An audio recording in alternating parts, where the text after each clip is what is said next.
Welcome, friends, to another edition of Economic Update, a weekly program devoted to the economic dimensions of our lives, jobs, debts, all of that.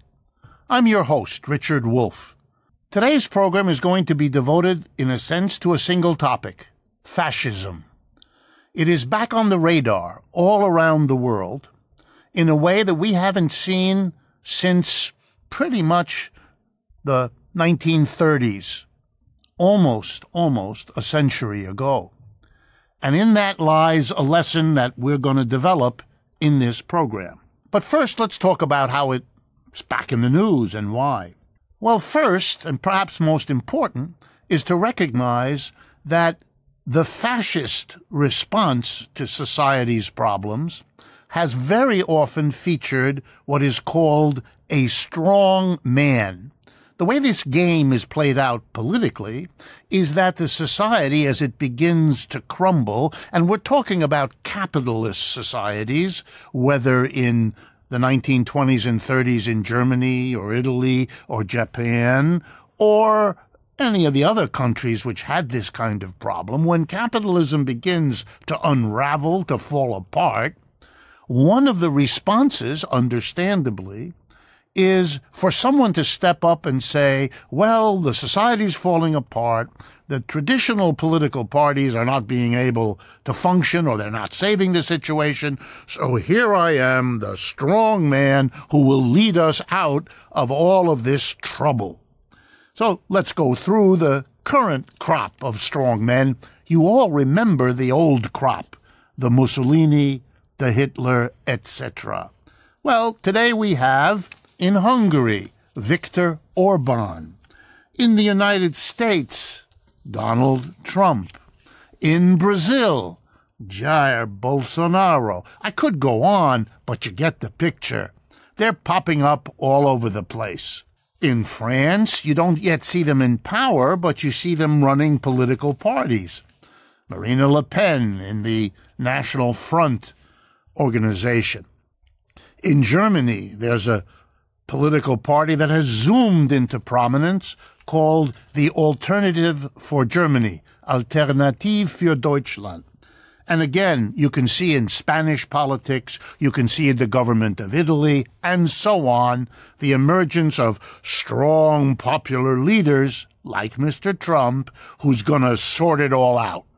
First, throw away the old Republicans, then throw away the old Democrats, and he's going to do it all. But beyond that political game, there is something very serious going on. Whenever capitalism has crashed, suffered not just another economic downturn, they have that in capitalism every 4 to 7 years, but a real big one where millions of people lose their jobs, not for 6 months, not for 18 months, but for years on end. Whenever that has happened, you begin to see anxiety. And you see two kinds of anxiety. One, we have to do something to save capitalism. It's in mortal danger. That's one reaction. That's where fascism lies. But there's also another reaction. There's the reaction of capitalism is irreparably broken and we need to go to a different, better system. So the solution isn't save capitalism, but go beyond it. Take society to a new and different system that doesn't crash like this capitalism just has. Sometimes both of these movements get lumped together under names like populism. That's the popular one this time. The idea being people are scared, people are worried, people are looking for new directions, people are angry about what's happening to the mass of people from this crumbling economic system. So you can lump them all together. But lumping them is itself a political act, an ideological act, because they are fundamentally different. Saving the system through a strong man who can carry us through is a very different political project from saying goodbye to capitalism and moving on to one or another alternative. So we have names over time. The name for the effort to hold on to capitalism, to keep it going, in a new way with a strong man, that's called fascism. The effort to go beyond a broken capitalism usually goes by the name socialism or communism. And as I'll point out, these two alternative reactions to crashes of capitalism usually hate each other, struggle tremendously against each other, and have often been very, very unkind, as I will explain. So let's begin with the analysis. What is fascism? Fascism is basically the name for an economic system, even though the word has been used for many things. But in economics, fascism is when the government is called in. The government steps in to reinforce, to support, to sustain private capitalist enterprises. You see, those private capitalist enterprises left to themselves are falling apart. They can't sell their goods. They can't maintain their job roles. They lay people off. They cut back. They plunge people into a situation of no job, no income, no prospects. It's a mass suffering. And the capitalist system is called into question when people see it performing this badly. That's what happened in 1929 that led into the Great Depression of the 1930s. And that is what happened in 2008 that led to the last 10 years of economic crisis, of political upheaval, where the strong men could emerge and have an audience, etc. The fascist solution to capitalism's breakdown is to bring in the government to support private capitalist enterprises. It is sometimes referred to as a merging of the government and private enterprise, not to go to another system, but to keep the existing system going. What does the government do in fascism? Well, it helps private capitalists by getting rid of the trade unions and replacing them with its own organizations, run by the government, controlled so that they support rather than challenge private capitalists. Here's a second one. The government comes in and does for private companies what they couldn't do for themselves. It rearranges foreign trade so that domestic capitalists have an easier time selling their goods abroad and blocking imports so they can sell to their own people because the government has prevented imports from coming in, say by, I don't know, tariffs would be one way to arrange this sort of thing. The government comes in and deregulates. That's a clever term to say that the regulations that are costly to capitalists are removed, and the regulations that help them are enhanced. That's typically what fascists do. And they typically like to boost the economy by an enormous expenditure on the military, putting people to work in the military and putting people to work producing the guns, the bullets, the planes, and the uniforms of those people in military as a tremendous way to stimulate and support and to profit private capitalist enterprises. Military and capitalists, government and capitalists merging together to run the system in a way that builds up capitalism, captures what has to be done that the capitalists couldn't do for themselves, and makes the system have some more life. It's all about saving capitalism.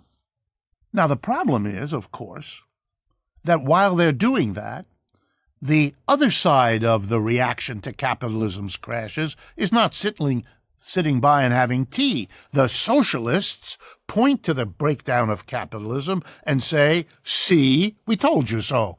Capitalism is a system that, among its other flaws, like making people very rich or poor and very little in the middle, has another flaw called instability. It crashes. It crashes all the time, and every now and then it crashes big time. And the socialists then surge because they have an explanation. And they have a solution. The way we deal with a capitalism that crashes, that plunges millions into unemployment, that makes people have more and more needs, even though it cuts back the production that could meet those needs for no reason that anybody can understand other than to keep the private capitalists in control, which they want to stay in. So the socialists appeal to the mass of people, particularly those unemployed, those without income, those whose educations had to be interrupted, those who see no future, and says it's overdue, we should get to a different economic system. They want the government to help that project. Don't save capitalism, that's fascism.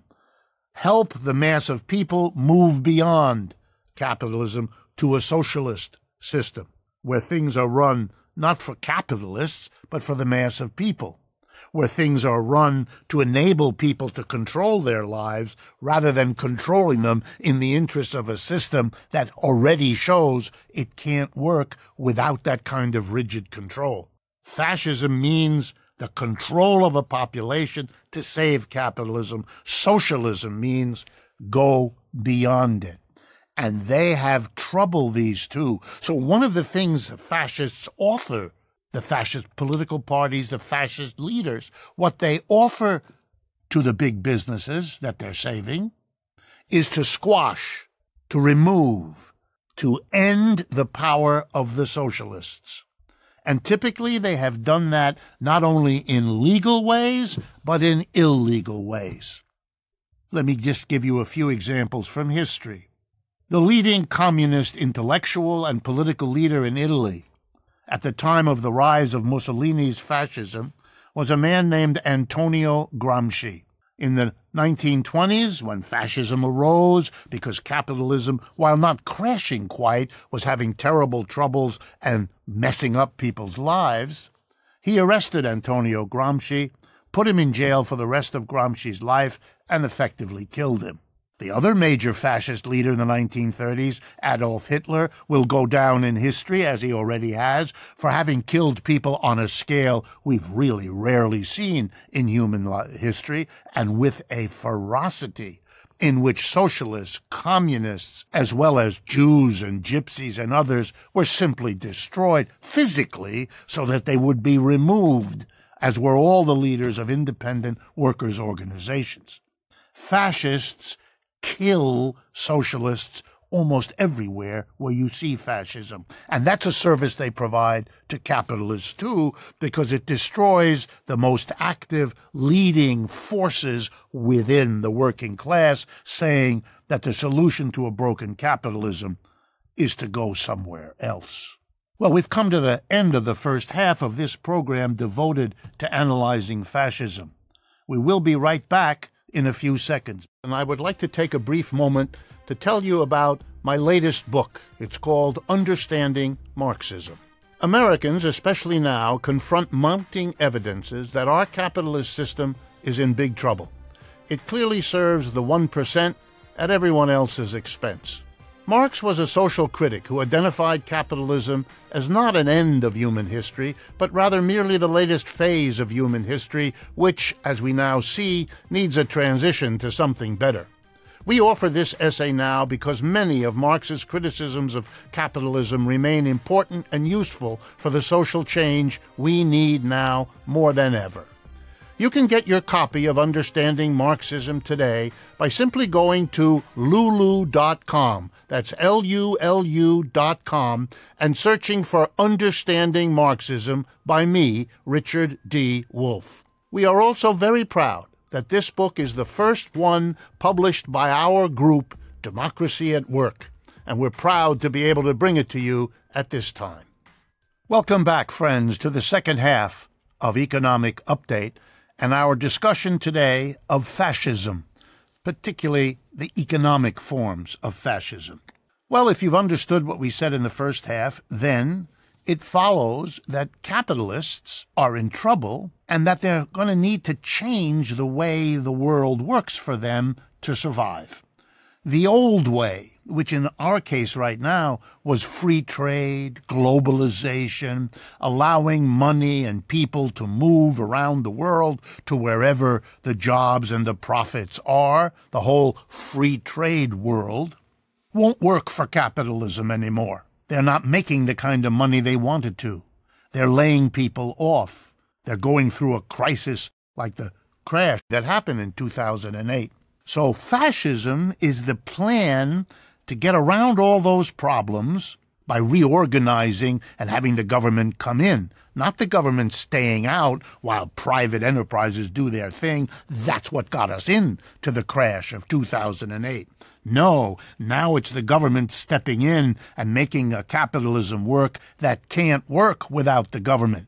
That's why in the last months of 2008, the same capitalist businessmen, big business tycoons who had denounced the government as unnecessary and wasteful and all of that, begged for the government to come in and save them. They all went on their private jets to Washington. Please help us, bail us out if we're a bank. Bail us out if we're General Motors and our whole car business is collapsing. Yeah, they wanted the government to come in quick.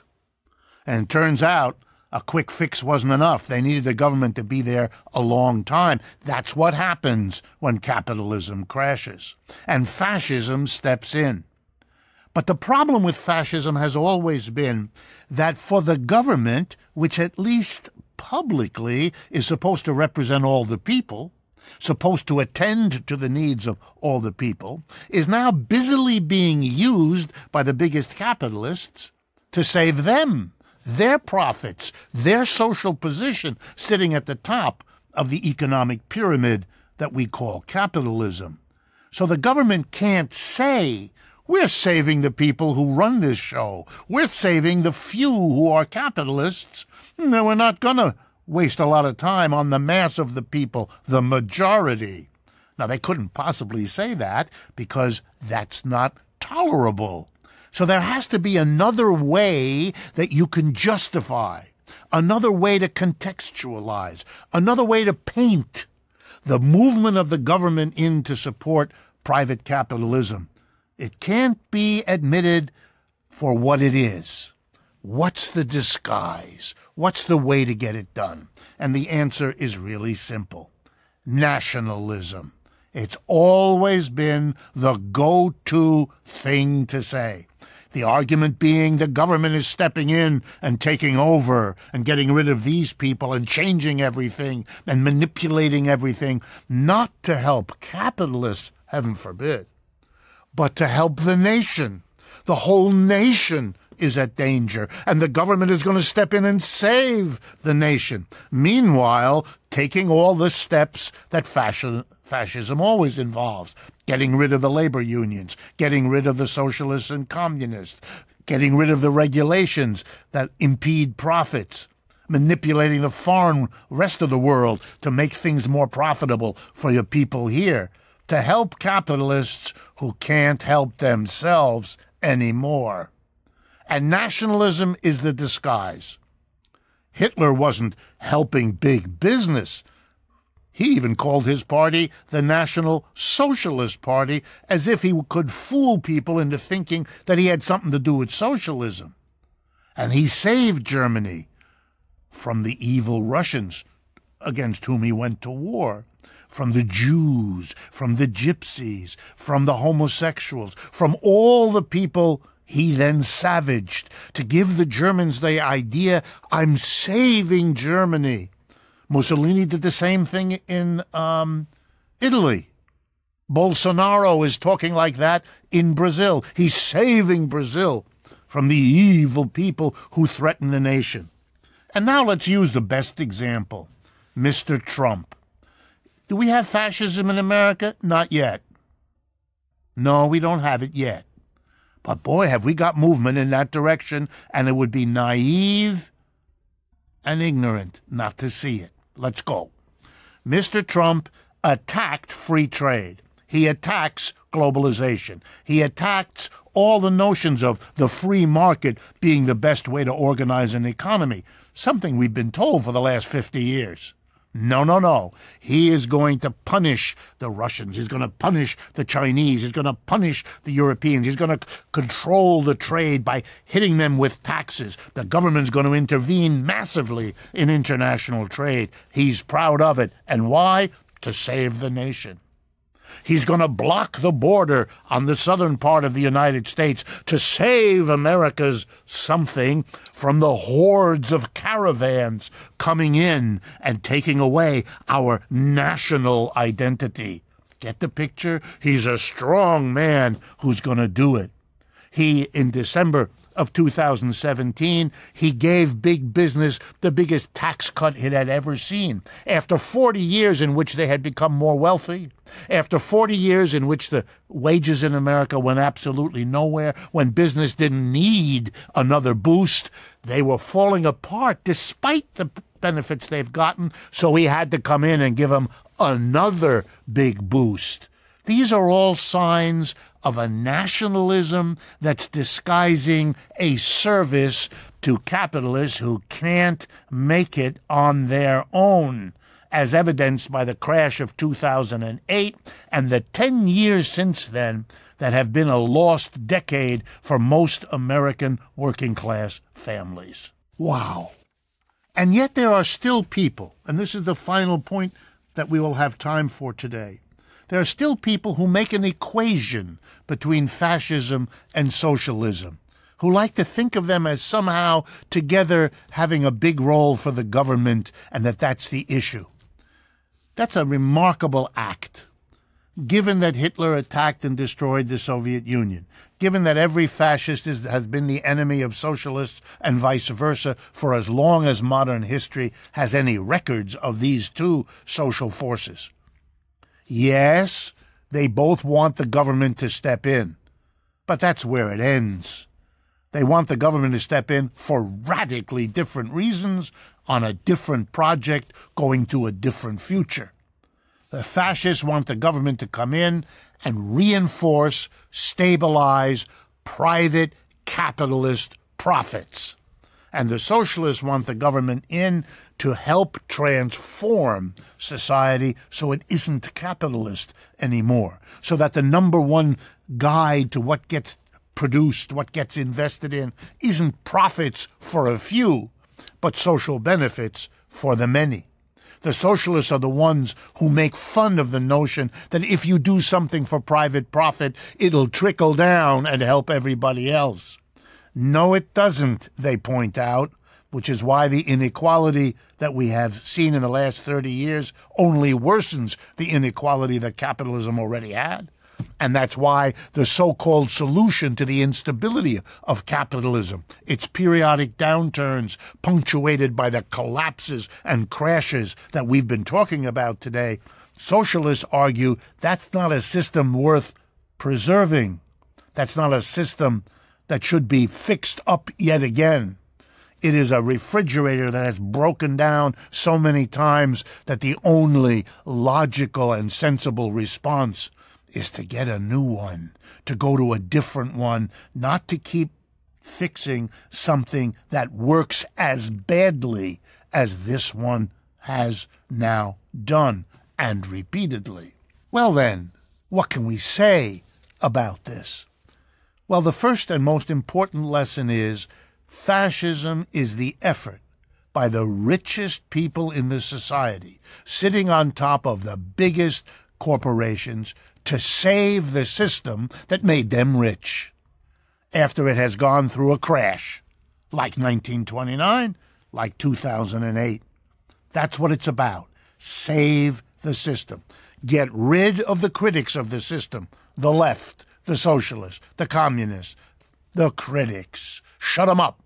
Put them in jail. Kill them. Get rid of them. And then deregulate, support, subsidize. Use the power of the government to support a broken economic system. And do it all in the name of the nation, of the identity of the nation. Find people to demonize who threaten the nation and then act out a drama of squelching them. In Germany, it was leftists and Jews. In Italy, it was Southerners versus Northerners, and Gypsies, and Jews. In other countries, you invent a good old days mythology, a story of the past when the nation was wonderful and great and super, and we're going to go back there. Make, whatever, put in the country, great again. That's a standard play. Hitler called what he was doing the Third Reich because it had a Reich that was the second and a Reich that was the first. That was the good old days of the past of Germany, and he was going to bring it back. Make Germany great again, literally, his slogan. And use whatever supports a nationalism can. If you can identify the nation with religion, go for that.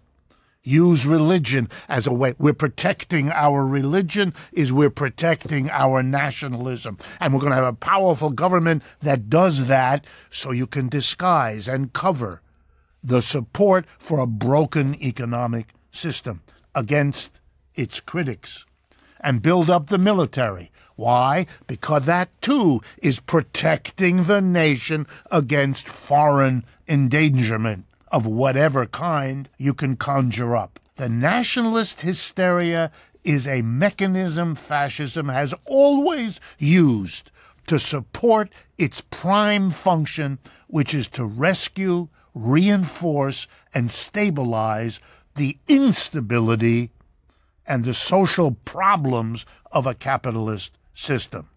Socialism is a very different project. This is not to say that socialists haven't done terrible things. They have. It is not to deny that violence is not a special political tool of the right. It has also been used by the left. It is a serious problem, social violence. But to use it as if it were something peculiar to one or the other side misses the real point. It misses what is different about them. In whose interest, toward what ends are the means used? Means that you approve of, means that you don't. Criticize those that you don't, but don't lose sight of what fundamental difference divides the one from the other. We don't have fascism in the United States. Not yet. And maybe it won't come if enough Americans understand what's at stake and what's going on so that they can prevent it. There were efforts in the 1930s to move the United States in a fascist direction. Some of you who've done your history studies will remember Father Coughlin. You'll remember Huey Long, a very important leader in Louisiana. There were people who wanted to go in that direction, but there were people who didn't. And that fight saw the defeat of fascism here, even though that fight saw the victory of fascism in Germany. That's why it's important. It's understandable that fascism is in the news, and we need to understand it in order to avoid it. We've come to the end of this economic update. I hope you agree with me that this is an important topic for Americans to understand and to come to terms with. And that is why we devoted an entire program of economic update to this topic, as we will occasionally to other important topics like this, one of which will be the notion of a universal basic income. Thank you very much, and I look forward to talking with you again next week.